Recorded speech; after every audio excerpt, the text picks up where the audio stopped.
This is the story about the infamous moment when Sinéad O'Connor was banned from SNL for calling out the Pope. It was a split-second moment when Sinéad O'Connor defied a TV station executive, enraged an entire religion, and found herself embroiled in a controversy like never before. O'Connor was a musician who has never been shy to make her opinion well known, whether that is quietly between whispers or out loud, standing in front of an audience of millions. But nothing compares though to the moment she stood up for thousands of abused children in that now legendary SNL performance in 1992. SNL has seen several acts break the rules over the years, acts that often find themselves on the wrong end of producer Lorne Michaels' wrath. But perhaps none of them were as widely publicised as O'Connor's moment of infamy. The attempt to protest and cause conversation came from a pure place within O'Connor, but how she would make her point would upset millions of Americans, and more specifically one man in particular, the Pope himself.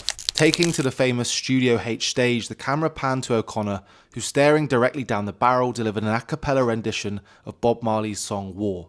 The track choice was a deeply poignant one and was delivered as an attempt to protest against the widespread sexual abuse of children in the Catholic Church. It was intended to flip Marley's original war on racism and train its crosshairs on child abuse. O'Connor, who started to sing the lyrics, "We have confidence in good over evil," held up a photograph of Pope John Paul II to the camera at the very moment she sang the word evil. And with a flash of intensity both in her eyes and vocals, she began tearing it up in pieces, throwing them at the camera and stating, "Fight the real enemy." Apparently the photo is one that had been situated on her own mother's wall since 1978.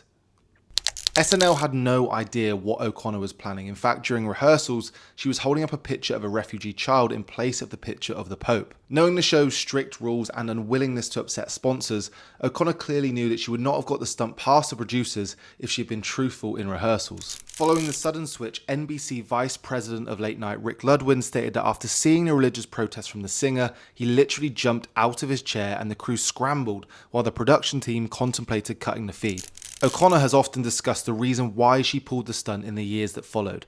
The singer then later explained that the plan was inspired by Bob Geldof. When the Boomtown Rats went to #1 in England with Rat Trap, Bob Geldof went on to Top of the Pops and ripped up a photo of John Travolta and Olivia Newton-John, who had been #1 for weeks and weeks before, she told Hot Press. And I thought, yeah, fuck, what if someone ripped up a picture of the Pope? Half of me was just like, Jesus, I'd love to see what would happen.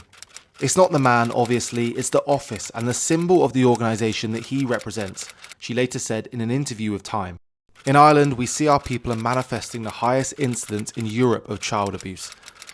This is a direct result of the fact that they're not in contact with their history as Irish people, and the fact that in the schools, the priests have been beating the shit out of the children for years and sexually abusing them.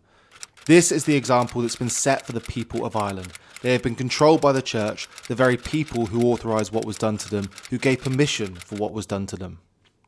Having been raised in a strictly religious family as part of the Catholic Church, O'Connor later detailed her own experiences with the religion, as well as the abuse she suffered at the hands of the people who were there to protect her. Sexual and physical, psychological, spiritual, emotional, verbal. I went to school every day covered in bruises, boils, styes and face welts, you name it. Nobody ever said a bloody word or did a thing, she said. Adding, naturally I was very angered by the whole thing and I had to find out why it happened. The thing that helped me most was the 12-step group, the adult children of alcoholics, dysfunctional families. My mother was a Valium addict. What happened to me is a direct result of what happened to my mother and what happened to her in her house and in school.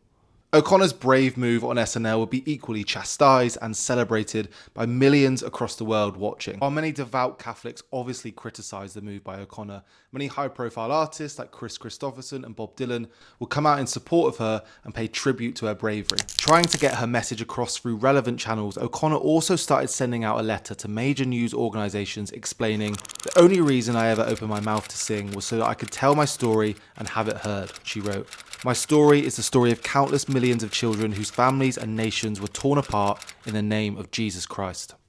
And as the years rolled on during the later parts of O'Connor's career, she continued to look back at that SNL moment with complete fondness. In a 2021 interview, she called the moment a blessing, arguing that her criticisms helped prompt the discussion around historical child sex abuse in America.